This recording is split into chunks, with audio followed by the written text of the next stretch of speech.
இறைவார்த்தை பாடுகளின் பாதையில் முதல் நிலை.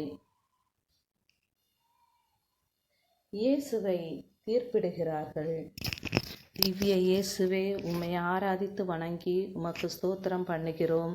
அதேனென்றால் பாரமான அச்சிஷ்ட சிலுவை சுமந்து உலகத்தை மீட்டு ரட்சித்தீர். பிறர் குற்றவாளிகள் என தீர்ப்பு அளிக்காதீர்கள்.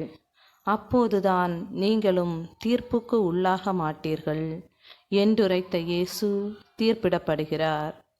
உலகிற்கு தீர்ப்பிட வேண்டியவர் உலகத்தால் தீர்ப்பிடப்படுகிறார்.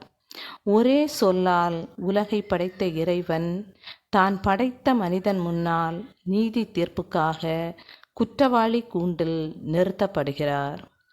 ஒருவருடைய சாதனைக்கு நீ காரணமாக இருக்கலாம், யாருடைய வேதனைக்கும் எப்போதும் காரணமாக இருக்காதே. சிந்தனை: இன்று பணத்திற்காக, பட்டத்திற்காக, பதவிக்காக பொய் சாட்சி கூறுபவர்கள் அதிகரித்து கொண்டே இருக்கிறார்கள். நாட்டை ஆள வேண்டிய தலைவர்கள் உண்மை, நேர்மை, நீதி, நியாயம் இல்லாமல் ஆண்டு வருகிறார்கள். நல்லவர்களை தண்டிக்கும் பிலாத்துக்கள் மனம் மாற வேண்டும். ஜெபம். இறைவா, உண்மைக்கு சாட்சி கூறும் நல்ல மனிதர்களாக, பிறரை தீர்ப்பிடாதவர்களாக வாழ வரம் தாரும். எங்கள் பேரில் தயவாயிரும் சுவாமி, எங்கள் பேரில் தயவாயிரும். மரித்த விசுவாசிகளுடைய ஆத்மாக்கள் சர்வேஸ்வர இரக்கத்தினால் நித்திய சமாதானத்தின் இளைப்பாற கடவது. ஆமேன்.